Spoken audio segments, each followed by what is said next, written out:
ya como 3 veces en una semana. Y bueno, se ha desatado también, como decía, algún tipo de controversia sobre la viabilidad a estas alturas de implementar una inmovilización total los domingos. Lo han señalado incluso personajes como el alcalde de Lima, que se han mostrado en contra, han insistido, ¿no?, en cercos epidemiológicos, digamos, más específicos, y el propio primer ministro Walter Martos ha señalado que eso a estas alturas sería imposible por el nivel y el grado en el que se encuentra pues el contagio, que este tipo en todo caso de cercos, ¿no?, más focalizados se tendrían que aplicar pues más o menos al iniciar, ¿no?, una pandemia. Y hay muchos, digamos, muchos factores en juego. Ahora mismo lo que estamos viendo es que el Perú es, después de Bélgica, el país, pero claro, Bélgica tiene mucho menos víctimas mortales. El Perú es el país con más muertos por coronavirus por millón de habitantes.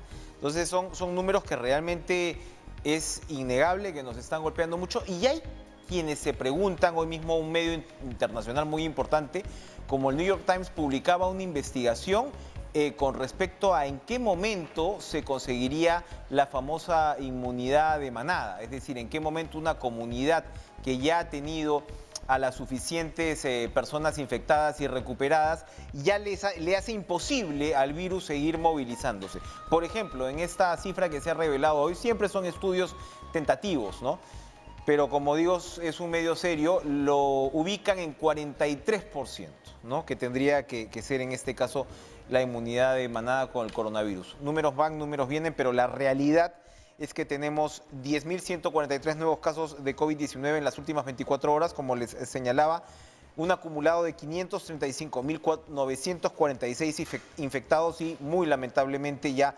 26.281 fallecidos a causa del COVID-19. Vamos a hablar de estos temas con el doctor Luis Suárez, que es viceministro de Salud Pública, por supuesto epidemiólogo, a quien le damos la bienvenida esta noche. Doctor viceministro Suárez, ¿cómo está? Gracias por estar con nosotros. Muy buenas noches. Gracias por la invitación, a sus órdenes para conversar sobre esta situación que vive y sufre nuestro país. Así es. Lo primero, doctor Suárez, la evaluación con respecto a la medida de inmovilización total, el retorno de inmovilización total los domingos.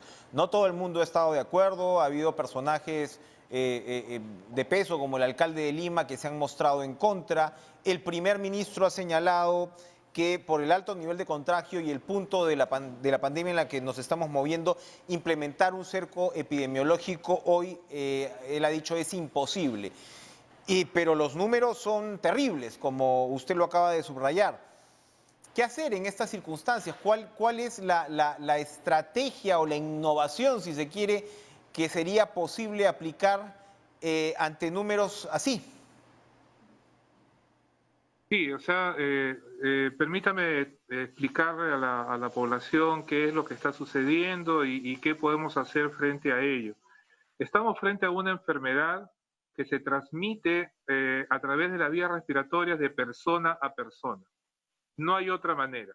La única manera de contagiarnos es si una persona de la familia sale fuera de la casa, visita a otra familia o se encuentra con un amigo o con un grupo de amigos y tiene la oportunidad de estar tan cerca que al hablar, al conversar, al gritar, al cantar, los virus salen de una persona e ingresan a otra. No hay otra manera.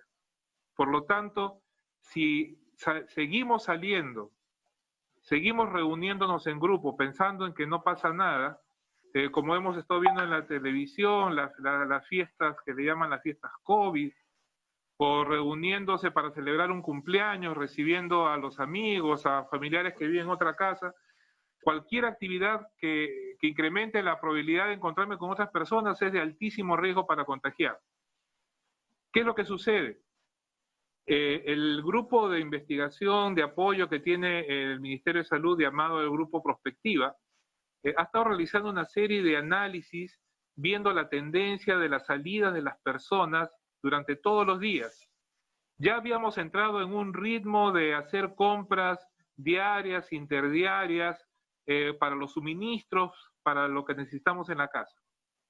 Y lo que cambió fue que en el día domingo especialmente, incrementaron las salidas de personas fuera de la casa y la reagrupación de personas en otras viviendas o en locales públicos o recibir familiares en la casa, familiares que no vivían ahí, lo cual ha favorecido la diseminación del virus nuevamente, que ya había estado reduciéndose durante todo el mes de junio y ahora en julio volvió a incrementarse. ¿Qué más ha sucedido? Que en los hospitales se han observado el ingreso de varios miembros de una misma familia, con el antecedente de haber participado en una reunión, que vinieron a visitar amigos, o vino un familiar que no lo veían hace tiempo, o que fueron a la casa de un familiar, etc. Y también se ha reportado de varios hospitales el incremento de la positividad en los niños que llegaban al hospital.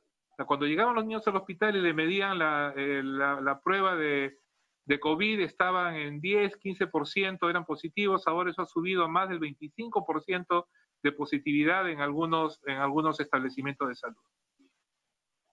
Durante la semana ya hay muchas personas que han vuelto a laborar, ya habíamos adquirido hábitos saludables de compras seguras, yendo al mercado solamente a adquirir los suministros, pero lo que se vio fue esto, especialmente los días domingos, y entonces parte de las medidas que se han dado son para restringir el movimiento de personas los días domingos para evitar que se genere estos momentos de contagio. Bien, entonces los datos certeros ahí, doctor, disculpe, los datos certeros ahí son entonces que se ha detectado la movilidad de personas los domingos para ver a familiares y que esto ha tenido una consecuencia en los ingresos hospitalarios y también en el contagio de niños, que entiendo yo en muchos casos tienen una carga viral muy alta a pesar de no tener síntomas. Sí, los niños tienen una particularidad de ser, digamos, en cierta forma pasivos en esta epidemia. Ellos están siendo contagiados por las personas que salen de la casa. Como son asintomáticos, o sea, parece que que todo sigue igual, los niños siguen jugando. En un niño no podemos pedirle distanciamiento social, los niños son muy afectivos, van a abrazar al abuelito, a la mamá. El niño no sabe que está infectado, de repente el hermano mayor salió a jugar con los amigos, o una pichanguita de fútbol, o se descuidó al momento que salió, se encontró con un vecino, se puso a conversar, él regresa a la casa, él mismo no sabe que está infectado porque no tiene ningún síntoma, los niños de la casa se contagiaron y en cualquier momento el abuelo o la mamá empieza a sentirse mal y todos dicen, pero ¿qué pasó? Nadie está enfermo aquí en esta casa, y de repente termina en el hospital grave una persona mayor y no nos explicamos qué pasó. Y este virus es así, de que de manera, sin que nos demos cuenta, a través de las personas asintomáticas, que pueden ser jóvenes, adultos, niños, se empieza a diseminar y llega a nuestras viviendas. Por eso es que el mensaje que tratamos de dar es: la familia debe ser la unidad también de prevención de la enfermedad, porque basta que uno de la familia se ponga en riesgo, pone en riesgo a toda la familia. Lo que nos toca como Ministerio de Salud es brindar información a través de medios de comunicación como ustedes, que nos dan esta importante ayuda, para tratar de explicarles a la población qué es lo que deben hacer. La unidad de la familia, la protección de la familia, la responsabilidad de cada miembro de la familia es a la vez la protección para que ninguno de nuestros seres queridos más vulnerables se enferme. Si tengo que salir de la casa porque tengo que ir de compras o porque tengo que ir a trabajar, debo salir usando la mascarilla permanentemente y teniendo la distancia de otras personas, si son más de 2 metros mejor, y si trabajo atendiendo a las personas, trabajo en un mercado, en un banco o en un transporte público, mantener la distancia de los otros, lavarme las manos una vez que dejo de hacer mi actividad o a usar alcohol gel. De mi responsabilidad, de mi compromiso con mi familia, depende mucho que no los pueda contagiar. Esta enfermedad nos afecta a todos y todos tenemos que trabajar unidamente para prevenirla. Pero entonces esto, doctor, explicaría el por qué los cercos no son aplicables en nuestro caso? ¿O en esta situación, en este momento? Ok, hablemos del concepto de cerco epidemiológico. Es un concepto clásico de la salud pública y la epidemiología que se usa desde hace muchísimos años. Sin embargo, en epidemiología moderna preferimos usar el término de contención epidémica. Contención quiere decir tratar de detener la epidemia, ¿no? Cuando recién empieza una epidemia, son pocos los casos aún, y entonces tratamos de evitar que a partir de los primeros casos la infección se siga diseminando hacia la población general. Si son pocos casos, eso nos permite tratar de ubicar a ese paciente, aislarlo para que se quede en su casa o llevarlo a un centro de aislamiento para que no siga contagiando a los demás. Si eso se hace de manera muy temprana y tenemos los recursos para hacerlo, es decir, tenemos centros de aislamiento, a dónde llevarlos, puede ayudar a detener la diseminación de la epidemia. Muy bien. Si tenemos menos recursos, lo que nos va a ayudar es a tratar de que la epidemia sea más lenta y que no se disemine tan fácilmente, y eso nos da tiempo a que podamos organizar mejor los servicios de salud, los recursos de hospitalización para poder tratar mejor a los pacientes. Generalmente las actividades de contención se hacen en la fase inicial de la epidemia. Después se pasa a una segunda etapa que se llama de mitigación. La etapa de mitigación lo que trata es de reducir el impacto de la pandemia. Ya la contención no es tan efectiva porque ya el virus está en toda la población, ya se ha diseminado, hay muchos casos asintomáticos, entonces prácticamente cualquier persona con la que yo me encuentre es una persona potencialmente infectada.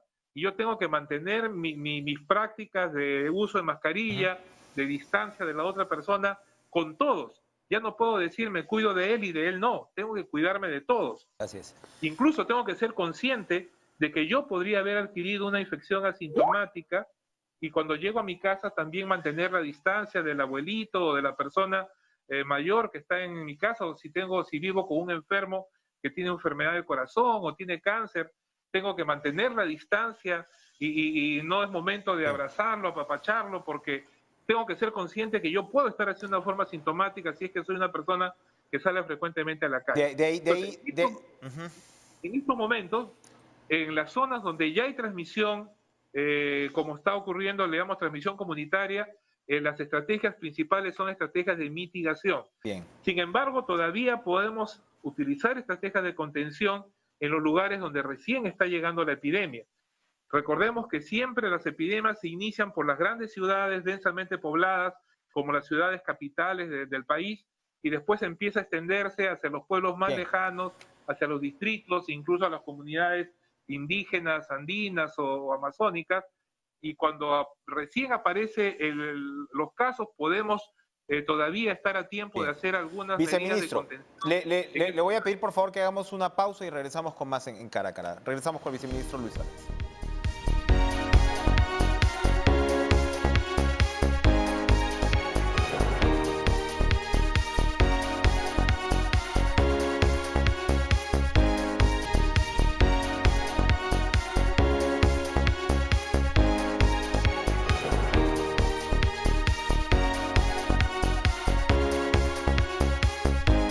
Viceministro de Salud Pública, Luis Suárez, usted ha remarcado antes de la pausa la importancia crucial que tiene la responsabilidad de las familias en una etapa tan delicada como esta en la pandemia. Evidentemente la esperanza nos obliga a mirar hacia la vacuna. Se ha señalado que entre septiembre y octubre tendremos acuerdos con laboratorios.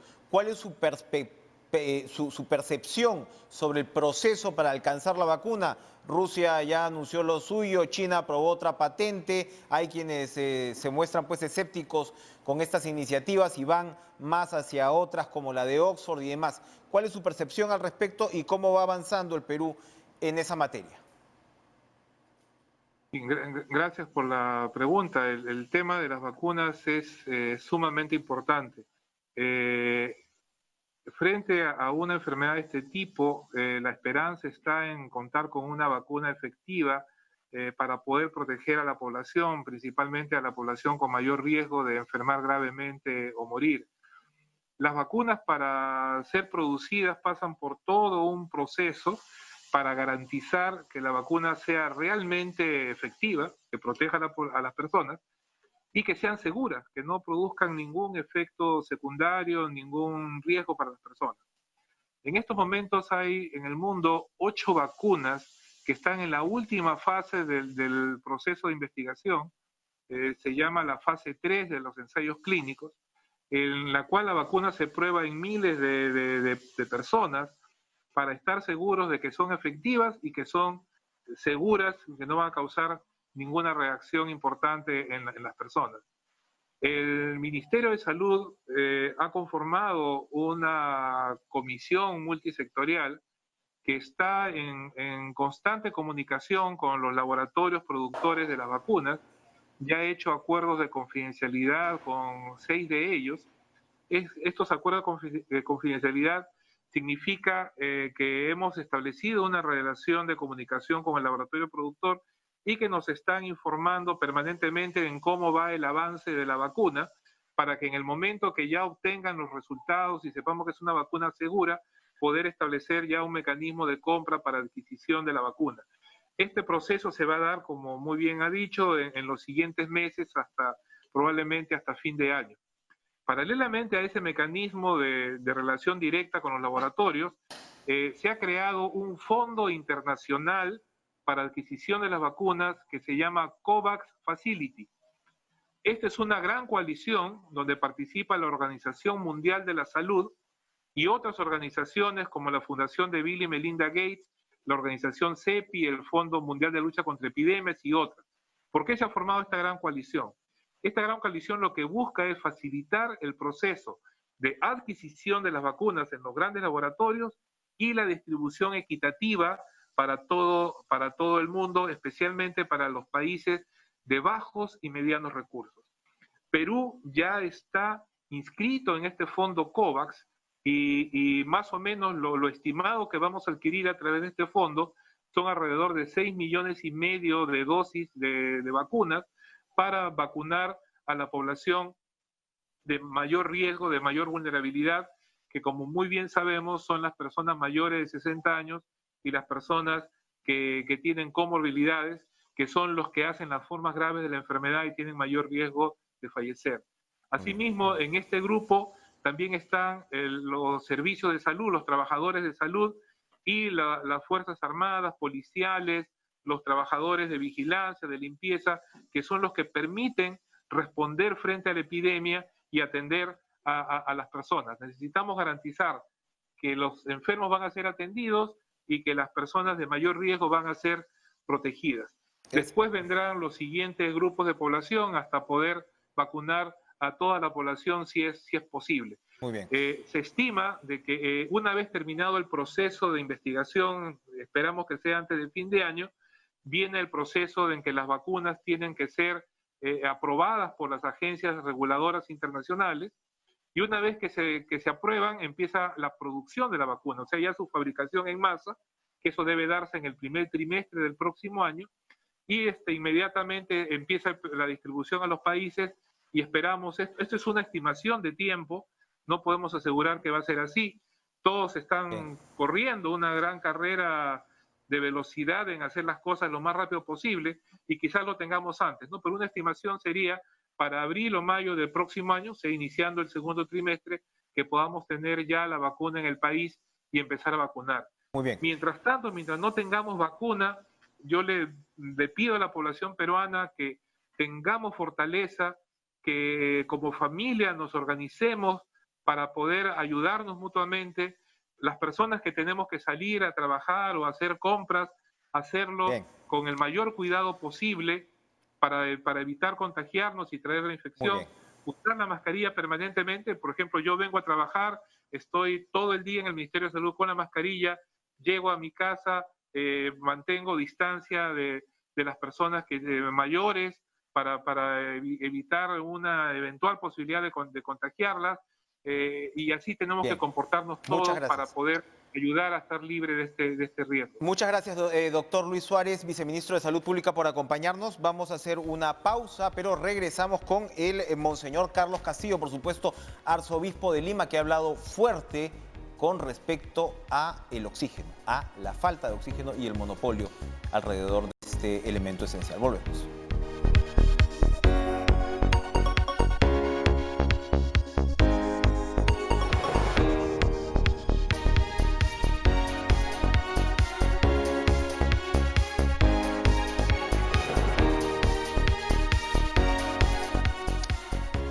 Monseñor Carlos Castillo, arzobispo de Lima, muy buenas noches. El tiempo es tirano, pero usted ha hablado fuerte sobre el oxígeno, mejor dicho, la falta de él, el monopolio en el oxígeno, pues a partir de apenas un par de empresas, lo absurdo que es que no podamos tener pues un suministro regular en un momento como este.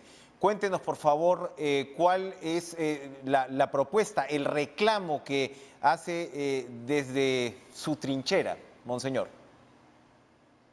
Buenas noches, Enrique. Buenas noches, hermanos y hermanas.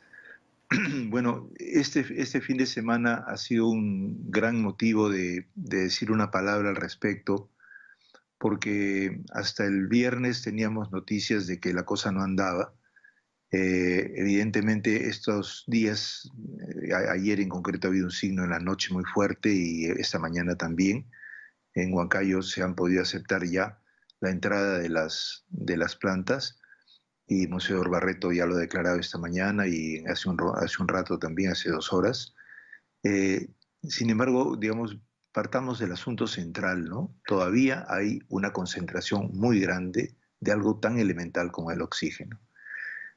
Como hemos heredado un Estado corrupto, en donde las personas que tienen bienes y grandes cantidades de capital pueden concentrar y hacer lo que quieren en el mercado, tenemos un mal endémico que en situaciones de emergencia tiene que ser cambiado exigente y rápidamente. Y desgraciadamente, pues inclusive con las decisiones positivas del gobierno, de los ministros, ahora la ministra también con muy clara y buena voluntad, siempre hay subterfugios, ¿no? Y eso es lo que pasaba el viernes, ¿no? Que habían como unas decisiones en donde al final la reglamentación impedía lo que la voluntad y la decisión del gobierno proponía, ¿no? Y habría. Y es que, digamos, estamos ante un problema de fondo que tiene que ver tanto con nuestra nación como con la línea de la globalización, digamos, liberaloide, que ha excluido completamente el sentido de la persona humana y el sentido también del valor que tiene la opinión de la gente, ¿no? Y entonces, gracias a que el Evangelio ayer claramente decía que el Señor escucha la voz de esta mujer, aunque primero es un poco indiferente porque habían problemas reales que los cananeos en general le creaban a los israelitas del norte, a los galileos. Jesús al final escucha y comprende que esta mujer tenía una anchura de visión, que es una anchura de fe, distinta a la estrechez de fe de los sacerdotes y también de los discípulos contagiados por esa actitud.